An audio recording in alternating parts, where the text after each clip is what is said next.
Některé příběhy nejsou určeny k tomu, aby byly slyšeny. A přesto je tu dnes uslyšíš. To je 10 děsivých faktů a příběhů, které ti možná nedají spát. Nejsou to výmysly. Jsou to záznamy.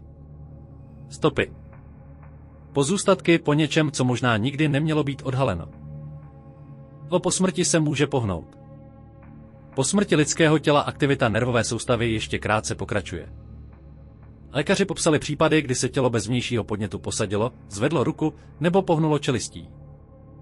Nejde o život. Jde o zbytkové elektrické výboje. Ale když to uvidíš na vlastní oči, přestaneš věřit biologii. Zmizení v Kokořínském lese.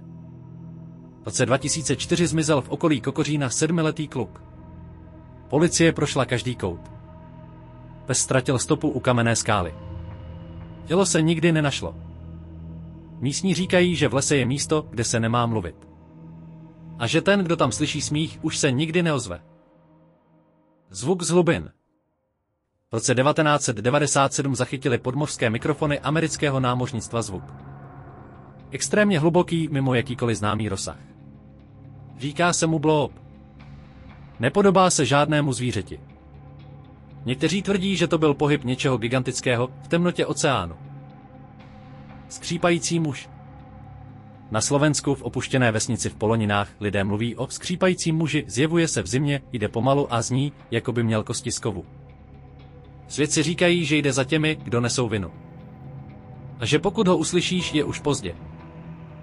Vlasy, které rostly dál. Po smrti se tělo rozkládá, to ví každý. Ale existují zdokumentované případy, kdy u mrtvého člověka o několik dní později narostly vlasy i nehty. Nejsou to legendy. Jde o efekt vysychání kůže, ale zvenku to vypadá, jako by tělo žilo. Má na silnici 11. S Hradcem a Šumperkem se objevuje podivná mlha. Policie ji zaznamenala několikrát, vždy v místech s vysokou nehodovostí. Řidiči tvrdí, že v mlze slyší hlasy. Jedna posádka popsala, že navigace najednou ukazovala místo, které neexistuje. Hra, která neměla skončit.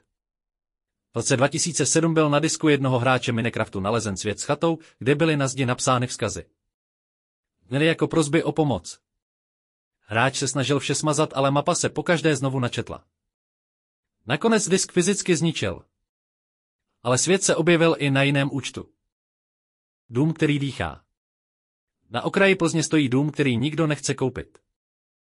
Ne proto, že by byl drahý, ale proto, že v noci dýchá.